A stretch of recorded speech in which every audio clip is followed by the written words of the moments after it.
আগামী নির্বাচনের জন্য প্রস্তুতি নিচ্ছে জামায়াতে ইসলামী। চীনা প্রতিনিধি দলকে এ কথা জানিয়ে দলটির আমির ডাক্তার শফিকুর রহমান বলেন, জয়লাভ করলে শাসক নয় সেবক হতে চায় জামায়াত। মগবাজারে দলের কেন্দ্রীয় কার্যালয়ে সৌজন্য সাক্ষাৎ শেষে সংবাদ সম্মেলনে কথা বলেন দলের সেক্রেটারি জেনারেল মিয়া গোলাম পরওয়ার। তিনি জানান, নির্বাচনকে কেন্দ্র করে প্রতিবেশী দেশের হস্তক্ষেপের বিষয়ে দেশবাসীকে ঐক্যবদ্ধ থাকার তাগিদ দিয়েছেন আমিরে জামায়াত। রিপোর্ট করছেন আদিন সজীব।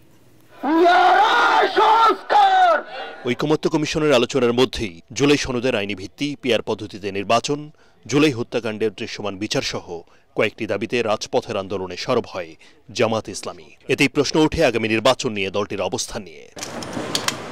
আমিরে জামায়াত ডাক্তার শফিকুর রহমানের সঙ্গে Chinese People's Institute for Foreign অ্যাফেয়ার্সের উচ্চ পর্যায়ের প্রতিনিধি দলের সৌজন্য সাক্ষাতের পর জামায়াতের অবস্থান পরিষ্কার করেন দলের সেক্রেটারি জেনারেল মিয়া গোলাম পরওয়ার। ওনাদের প্রশ্নের জবাবে আমাদের আমির সাহেব বলেছেন যে সকল গ্রহণযোগ্য নির্বাচনে জামায়াত ইসলামী ইতিপূর্বে অংশগ্রহণ করেছে এবং আমরা প্রত্যেক পার্লামেন্টে নির্বাচিত হয়ে প্রতিনিধিত্ব করেছি এবং আমরা জামায়াত ইসলামী সকল ধর্ম, বর্ণ, নারী, পুরুষ নির্বিশেষে সকলের সমান মর্যাদা, সমান মানবিক, সাংবিধানিক, রাজনৈতিক সকল অধিকারকে আমরা মেনটেন করেই আমরা এদেশে চলি এবং জনগণ যদি আমাদেরকে দেশ শাসনের দায়িত্ব দেন তাহলে আমিরে জামাত বলেছেন যে আমরা শাসক হব না, আমরা সেবক হব এবং সকলেই সমতার ভিত্তিতে প্রত্যেকের অধিকার ভোগ করবেন। আগামী নির্বাচনে প্রতিবেশী দেশের হস্তক্ষেপের বিষয়েও আলোচনা হয়েছে এই সাক্ষাতে।